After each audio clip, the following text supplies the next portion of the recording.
আসসালামু আলাইকুম ওয়া রাহমাতুল্লাহি ওয়া বারাকাতুহু। আজকে শুরু করছি তৃতীয় এমসিকিউ ক্লাস। এসএসসি পরীক্ষার্থী 2026 সালে যারা আছো খুবই গুরুত্বপূর্ণ ক্লাস। ধারাবাহিক ক্লাসগুলা করলে সবটুকু পড়া পড়লেই তোমরা ভালোটা বুঝবে। এছাড়া বোঝা সম্ভব না। আমার বিশেষ করে যারা প্রাইভেট করে তাদের জন্য বেসিক্যালি দেওয়া। আর আমজনতা যারা আছো, যারা আগ্রহী আছো এবং ভালো করতে পারতেছো না, এমসিকিউ নিয়ে ভয় পাও, তারা ভিডিওটা দেখতে পারো, উপকার হবে আশা করি।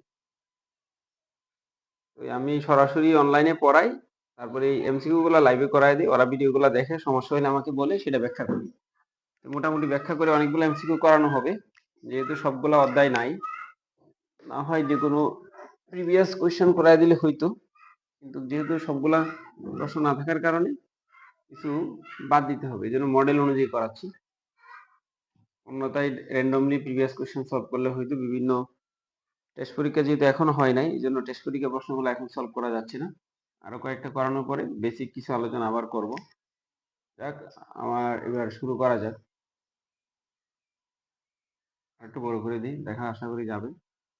এভাবে তাক নিতে হয়, তাই না? প্রথম যে প্রশ্নটা বললো, নগদ মূল্যে ক্রয় বিক্রয়ের ক্ষেত্রে কি ব্যবহৃত হয়? Cash memo. সিম্পল, দেখা মাত্র উত্তর। যেটি একদম সহজ, এটি ব্যাখ্যা বিশ্লেষণ করব না। কখন দায় হ্রাস পায়? দায় হ্রাস পায় কখন? এটা কিন্তু এটা নিয়ে শুধু একটা এমসিকিউ না। দায় হ্রাস পায় কখন? যদি চারটা অপশন আছে, কিন্তু মনে রাখতে হবে। দায় কখন হ্রাস পায়, এই জায়গার সাথে জড়িত অনেকগুলো এমসিকিউ আছে। এই লাইনগুলো একটু মনে রাখতে হবে, কষ্ট হলেও একটু শিখতে হবে। দায় যখন হ্রাস পায় তখন কি হয়? এই যে এই চারটা এমসি, পাঁচটা, এই পাঁচটা জিনিস তোমাদের একটু মনে রাখতে হবে, তাহলে তোমাদেরই উপকার হবে। এই যে আরেকটু ছোট করে দিই, দেখো। সম্পদ বাড়লে মোট দায় অথবা মালিকানা সত্ত্ব বাড়বে। সম্পদের লগে দায় অথবা মালিকানা সত্ত্বের সম্পর্ক সমমুখী। সম্পদ বাড়লে দায় অথবা মালিকানা সত্ত্ব বাড়বে। সম্পদ কমলে দায় অথবা মালিকানা সত্ত্ব কমবে। সম্পদের সাথে দায় অথবা মালিকানা সত্ত্বের সম্পর্ক সমমুখী। এবার একটা সম্পদ যদি বাড়ে তাহলে অপর একটা সম্পদ কমবে। মালিকানা সত্ত্ব যদি বাড়ে তাহলে মোট দায় কমবে, আর মালিকানা সত্ত্ব যদি কমে মোট দায় বাড়বে। অর্থাৎ সম্পদ এবং দায় ও মালিকানা সত্ত্বের সম্পর্ক সমমুখী। মালিকানা সত্ত্বের সাথে দায়ের সম্পর্ক উল্টা। সম্পদ বাড়লে, মালিকানা সত্ত্ব বাড়লে মোট দায় কমবে, মালিকানা সত্ত্ব কমলে মোট দায় বাড়বে। আর একটা সম্পদ বাড়লে আরেকটা সম্পদ কমবে। আমার প্রশ্নটা ছিল কি জায়গায়, যে কখন দায় হ্রাস পায়?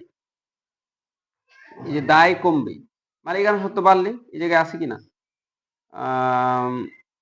মালিকানা সত্ত্ব কমলে, মালিকানা সত্ত্ব যদি কমে তাহলে দায় বাড়ে। এবার বলছে দায় হ্রাস পাবে।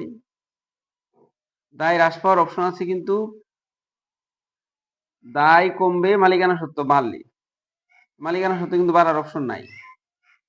আরেকটা অপশন আছে, মালিকানা সত্ত্ব সম্পদ যদি বাড়ে, সম্পদ কমলে দায় কমবে। দায় তো মালিকানা সত্ত্ব কমবে, দায় কমলে সম্পদ কমবে। সম্পদ কমার অপশন আছে?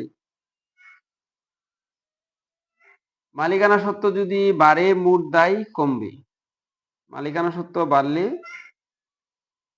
মালিকানা সত্ত্ব প্রশ্ন হলো কখন দায় হ্রাস পায়? দায় কমবে যদি মালিকানা সত্ত্ব বাড়ে। মালিকানা সত্ত্ব বাড়ার অপশন নাই। সম্পদ বাড়লে দায়ত মালিকানা সত্ত্ব বাড়ে। সম্পদ কমলে দায়ত মালিকানা সত্ত্ব কমবে। তাহলে সম্পদ বাড়লে দায় কিন্তু বাড়ে, দায় কমার কোনো সুযোগ নাই। তাহলে খুব সম্ভবত যদি আয় বাড়ে তাহলে দায় কমানো সম্ভব হবে। তাও আমি একটু দেখা শিওর হয়ে নেই, সমস্যা নাই। 5 নাম্বারটা না,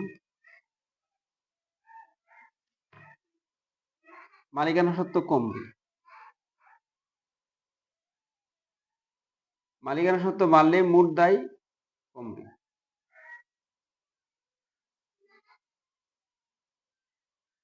এত উল্টা সম্পর্ক। কখন দায় হ্রাস পায়? মালিকানা সত্ত্ব কমলে দায় হ্রাস পায়। মালিকানা সত্ত্ব কমলে মোট দায় বাড়বে। মালিকানা সত্ত্ব বাড়লে মোট দায় কমবে। মালিকানা দায় যখন হ্রাস পায়, মালিকানা সত্ত্ব তখন বাড়বে, তখন না দায় হ্রাস পাবে। সম্পদের সাথে দায়ের সম্পর্ক পজিটিভ। সম্পদ বাড়লে দায় বাড়ে। তাহলে এই জায়গায় প্রশ্নটা যে করছিল সঠিক, কিন্তু অপশনগুলো রাখে নাই।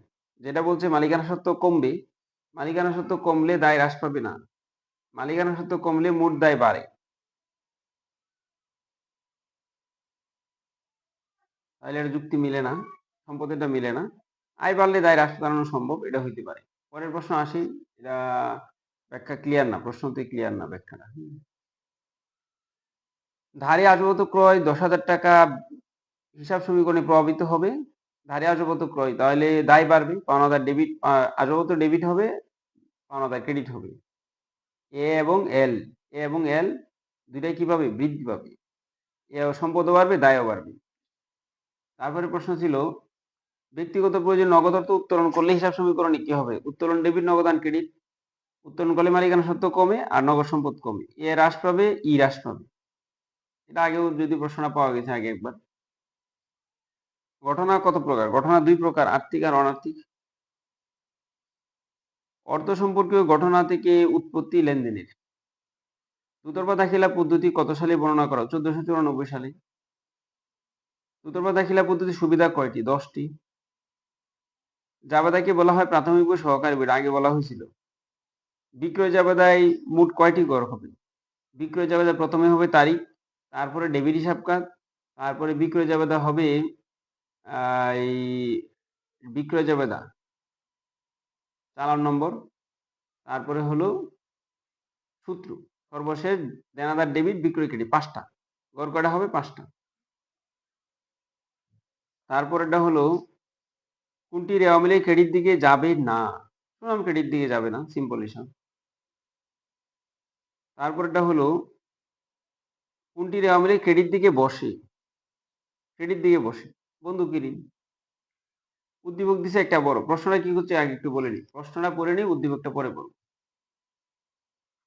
জনাব সাইদের প্রদত্ত নগদ বাট্টার পরিমাণ কত? একটা প্রশ্ন, দুইটা প্রশ্ন। হ্যাঁ, জনাব সাইদ উক্ত মাসের শেষ তারিখে নগদ উদ্ভিদে 4,000 টাকা হাতে রেখে মোট কত টাকা ব্যাংকে জমা দিতে পারবেন? এমন প্রশ্ন করছে।